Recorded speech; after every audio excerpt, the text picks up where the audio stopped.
നിക്ഷിപ്ത താൽപര്യക്കാരായ സമുദായ നേതാക്കന്മാർക്ക് നൽകുന്ന തിരിച്ചടിയാണ് ആലപ്പുഴയിലെ ജനവിധിയെന്ന് DCC president A Shukoor. K C. വേണുഗോപാലിന്റെ വൻ ഭൂരിപക്ഷത്തോടെയുള്ള വിജയം അത്തരക്കാർക്ക് ജനങ്ങൾ നൽകുന്ന മറുപടിയാണെന്ന് എസ്.എൻ.ഡി.പി യോഗം ജനറൽ സെക്രട്ടറി വെള്ളാപ്പള്ളി നടേശന്റെ പേരെടുത്ത് പറയാതെ അദ്ദേഹം പരാമർശിച്ചു.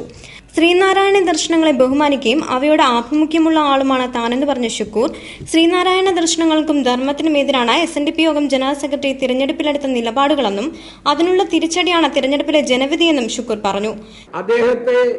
അദ്ദേഹം എടുത്ത നിലപാടുകൾ അത് ശ്രീനാരായണ ദർശനങ്ങൾക്കെതിരാണ്, ശ്രീനാരായണ ചിന്തകൾക്കെതിരാണ്, ശ്രീനാരായണ ധർമ്മത്തിനെതിരാണ്. ആ ധർമ്മത്തിനെതിരായ വിധിയെഴുത്തായിട്ട് മാത്രം അദ്ദേഹം ഈ വിധിയെഴുത്തിനെ കാണണം. ശ്രീനാരായണ ധർമ്മത്തിനെതിരായ വിധി എന്ന് പറയുമ്പോൾ അങ്ങനെ അല്ല ഞാൻ ഉദ്ദേശിച്ചത്. ശ്രീനാരായണ ധർമ്മം പുലരുന്ന കാര്യത്തിൽ, ധർമ്മ പരിപാലനത്തിന്റെ കാര്യത്തിൽ ശ്രീ വെള്ളാപ്പള്ളി നടേശൻ എടുത്ത വ്യക്തിപരമായ സ്ഥാപിത താല്പര്യങ്ങൾക്കെതിരായുള്ള വിധിയെഴുത്തായി ഈ വിധിയെഴുത്തിനെ കാണണം. എന്നിട്ട് അദ്ദേഹം തിരുത്തണം.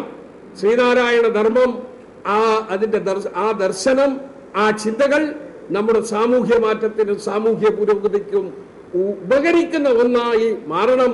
അതാണ് ശ്രീനാരായണ ഗുരുദേവൻ ആഗ്രഹിച്ചത്. അത് നമ്മുടെ നാട്ടിൽ പുലരണം. തെറ്റുകൾ മനസ്സിലാക്കുവാനും അവ തിരുത്തുവാനും അദ്ദേഹം തയ്യാറാകണമെന്നും ശുക്കൂർ അഭിപ്രായപ്പെട്ടു.